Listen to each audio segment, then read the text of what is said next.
गुजरात के वडोदरा में बाढ़ से स्थिति बेहाल है, जिसका जायजा लेने के लिए गुजरात राज्य के प्रवक्ता मंत्री ऋषिकेश पटेल और जगदीश विश्वकर्मा आज वडोदरा आए। वडोदरा सर्किट हाउस से उन्होंने डंपर में बैठकर अकोटा इलाके का दौरा किया। ऋषिकेश पटेल और जगदीश विश्वकर्मा ने डंपर में बैठकर वडोदरा में बाढ़ से उपजे हालातों का जायजा लिया। वडोदरा में बाढ़ के चलते कई इलाकों में 10 से 12 फीट पानी भर गया है।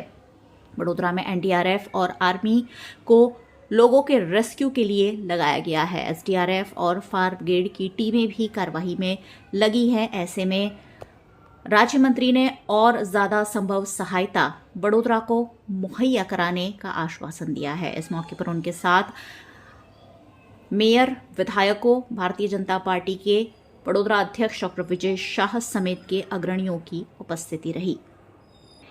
इस मौके पर ऋषिकेश पटेल और जगदीश विश्वकर्मा ने एक समीक्षा बैठक भी ली, जिसमें उन्होंने वडोदरा के हालातों की जानकारी लेते हुए वडोदरा के लोगों को जल्द से जल्द बिगड़ी हुई स्थिति से निजात दिलाने पर विचार विमर्श करते हुए चर्चा की। साथ ही उन्होंने कहा कि आजवा सरोवर से एक नया चैनल खंभात की खाड़ी तक बनाया जाएगा, ताकि आजवा का पानी वडोदरा तक पहुंचेगा ही नहीं।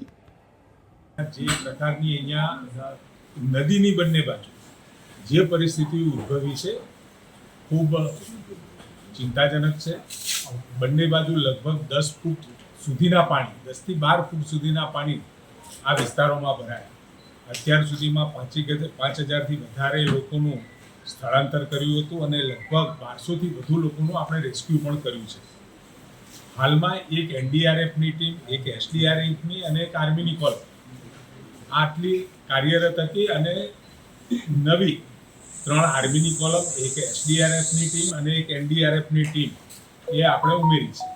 એના કારણે જ્યાં આગળ પરિસ્થિતિ કે જ્યાં ફૂડ પેકેટ, પાણી અથવા તો ત્યાંથી મેડિકલ ઇમરજન્સીસ વગેરે જે ફરિયાદો તો આપણને અહીંયાથી ઘણી મળે, પરંતુ પ્રાયોરિટીવાળી ફરિયાદોનો ઝડપથી નિકાલ કેવી રીતે થાય એના માટે સમગ્ર તંત્ર અને તમે જોયું હોય એમ અમારા ભારતીય જનતા પાર્ટીના કાર્યકર્તાઓ પણ પોતાના ઘર ડૂબાણમાં હોવા છતાં પણ લોકોની મદદ માટે નીકળી ચૂક્યા છે। ભારતીય જનતા પાર્ટીના સાંસદ શ્રી, ધારાસભ્ય શ્રી અને બીજા કાર્યકર્તાઓ પોતાના જાનની પરવા કર્યા સિવાય લોકોની મદદે પહોંચી ગયા છે। અને જેમ મેં પહેલા કહ્યું એમ આ બધી જ ટીમો હરણીસમા, અજીતાનગર, સિદ્ધાર્થનગર, ફતેગંજ, અકોટા, ભુજ, મહુડા, વડસર જે આ વધારે પ્રભાવિત વિસ્તારો છે એ પ્રભાવિત વિસ્તારોમાં લશ્કરની ટીમોની સાથે નવીન આપણે આ એસડીઆરએફ, એનડીઆરએફની ટીમોને પણ કામે વળગાડીએ છીએ। પ્રાયોરિટી જ્યાં આગળ પાણી વધારે છે ત્યાં આગળ આપણે પાણીની વ્યવસ્થા, ખોરાકની વ્યવસ્થા અને મેડિકલ ઇમરજન્સીસની પ્રાયોરિટી આપી અને આપણે ત્યાં કામ કરવા માટે આ બધી ટીમો અત્યારે કામે પણ લાગી ગઈ છે।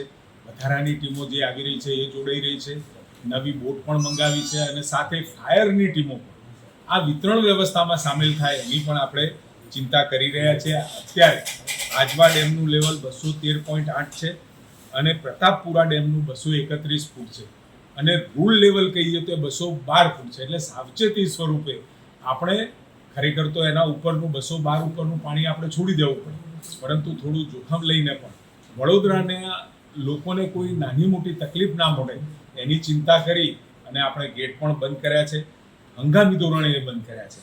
વિશ્વામિત્રી નદી 37 ફૂટની સપાટીએ છે અને 30 ફૂટ ઉપર જાય એટલે એનું પાણી સ્પ્રેડ વડોદરામાં થતું હોય છે।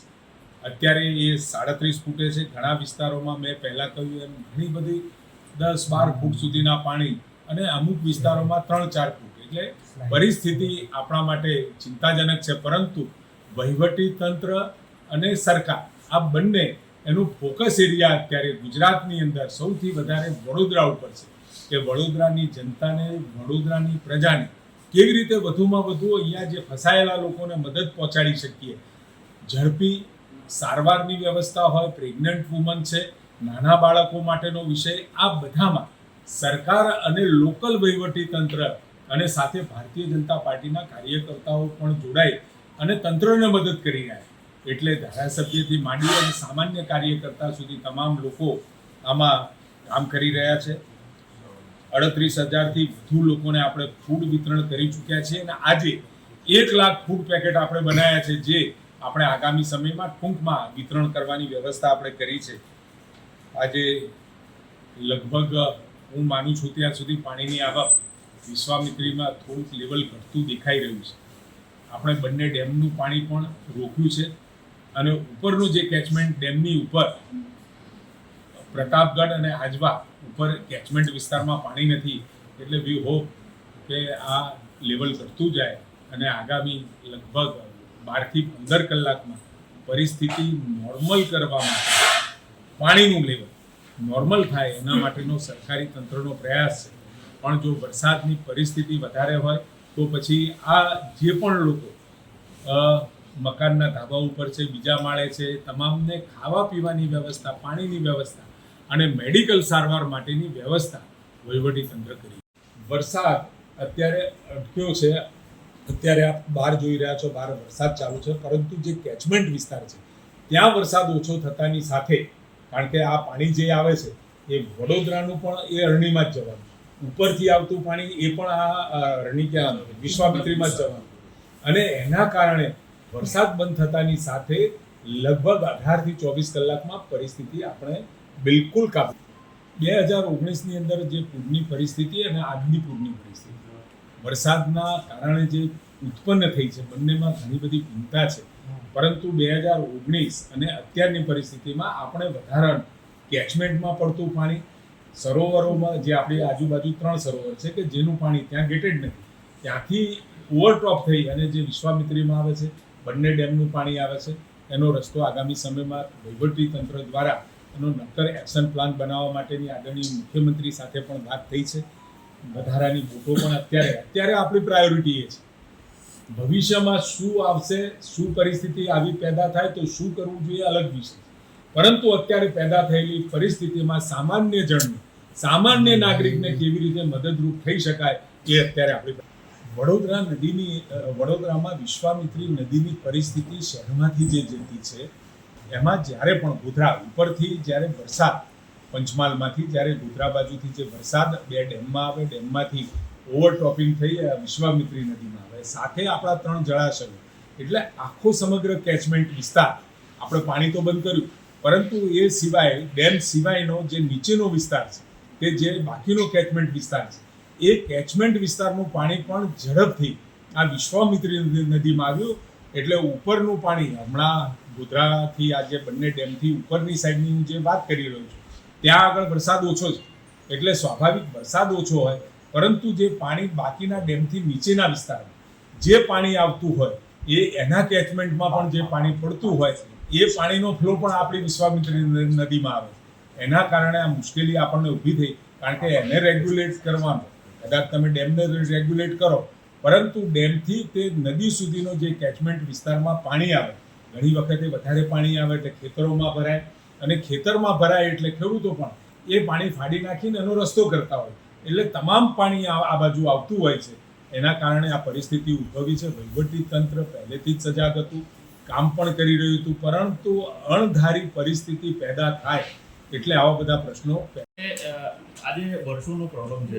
આપણે આજવા જે સરોવર છે આટલું દૂર છે, પ્રતાપપુરા સરોવર આટલું દૂર છે, સર આપણે આટલું દૂરનું પાણી આપણે શહેરમાં લાવીએ છીએ અને આવી આફતને આપણે નોતરીએ છીએ. સર આટલા વર્ષોમાં આપણે કોઈ એવું આયોજન જ નથી કરી શક્યા કે પાણીના બીજી કોઈ વોટર બોડીમાં ડાયવર્ટ કરી શકીએ? સર આપણે 2004-5 પછી બીજી વખત, એટલે કે 20 વર્ષ પછી આવી પરિસ્થિતિ ઉદ્ભવી છે. પરંતુ વિશ્વામિત્રી નદી અહીંયાથી પસાર થતી હોય, બંને ડેમ અને બીજા 3 જેટલા જળાશયો જે ગેટેડ નથી, એનું પાણી પણ એ ઓવરફ્લો થઈ અને વિશ્વામિત્રીમાં આવી રહ્યું.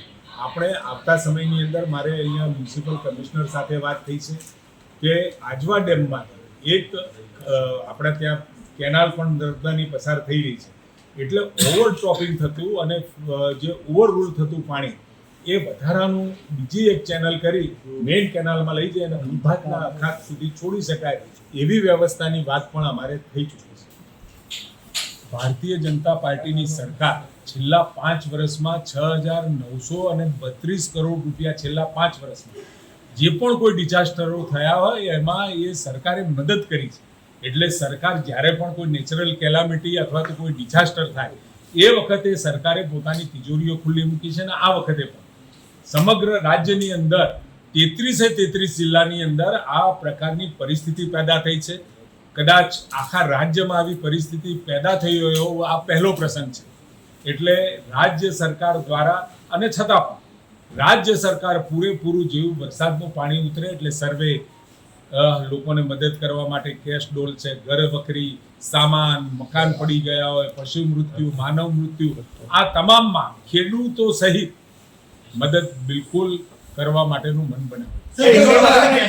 મદદ કરવાનું છે. અચ્છા મંત્રી સાહેબ, એક મહત્વનો સવાલ, એક છેલ્લો સવાલ. મારે પણ આપને વિનંતી છે કે આપણા થકી અત્યારે અસરગ્રસ્ત વિસ્તારો જ્યાં છે ત્યાંથી કેવી રીતે લોકોને મદદ કરી શકાય, અને હંમેશા મીડિયા બાબતમાં આવી ફરિયાદો અને નાના મોટા વિષયો વહીવટી તંત્ર સરકાર સુધી પહોંચાડતું હોય. હું મીડિયાનો પણ આભારી છું કે આવી નાના મોટા વિષયો તમે ધ્યાનમાં દોરો છો. એના કારણે અમને પણ સરકારી વહીવટી તંત્રને પણ એ અમુક બાબતો ખબર નથી પડતી અથવા તો અમારા સુધી માહિતી નથી હોતી, એ તરત જ એક્શનમાં લાવી અને લોકોને મદદ કરી. એક છેલ્લો સવાલ સાહેબ, વિશ્વામિત્રી નદીની સમસ્યા વર્ષો જૂની છે, સરકાર પણ જાણે છે, સ્થાનિક કેટલા અધિકારીઓ આયા, કમિશનર આયા, બધા જ જાણે છે, કેટલા બદલાઈ ગયા. વિશ્વામિત્રી નદી પર જે હજારોની સંખ્યામાં દબાણો છે તે દૂર નથી થઈ રહ્યા, અને જે શુદ્ધિકરણની વાત છે કેટલી જગ્યાએ વિશ્વામિત્રી દબાયેલી છે, તેને સરકાર હવે ખાસ ધ્યાન આપીને એ વિશે શું કરશે? કારણ કે અધિકારીઓ અમને પણ કહેતા હોય છે કે અમે કરવા માંગીએ છીએ પણ ઉપરથી ફોન આવે છે. ના, એવી કોઈ વાત જો કોઈએ કરી હોય તો એ અસ્થાને છે, યોગ્ય પણ નથી. પરંતુ આ જે પરિસ્થિતિ પેદા થઈ છે એ હરણી, અને જે ભૌગોલિક રીતે હરણી જે રીતે વડોદરાની વચ્ચેથી જે પસાર થાય છે અને ઉપરનું પાણી એટલે ગોધરાથી આ પાણી સમગ્ર ઉપરનો કેચમેન્ટ વિસ્તાર, મેં પહેલા કહ્યું જવાબ મેં આપ્યો છે એ પ્રમાણે પાણીના કારણે આ પરિસ્થિતિ ઉદ્ભવી છે. પરંતુ ઉપરના કેચમેન્ટમાં આવતું વરસાદ અને રૂલ લેવલથી વધારે પાણી આવે તો એ બંને જળાશયોનું પાણી કેવી રીતે ડાયવર્ટ કરી અને દરિયા સુધી જાય એની પણ વ્યવસ્થા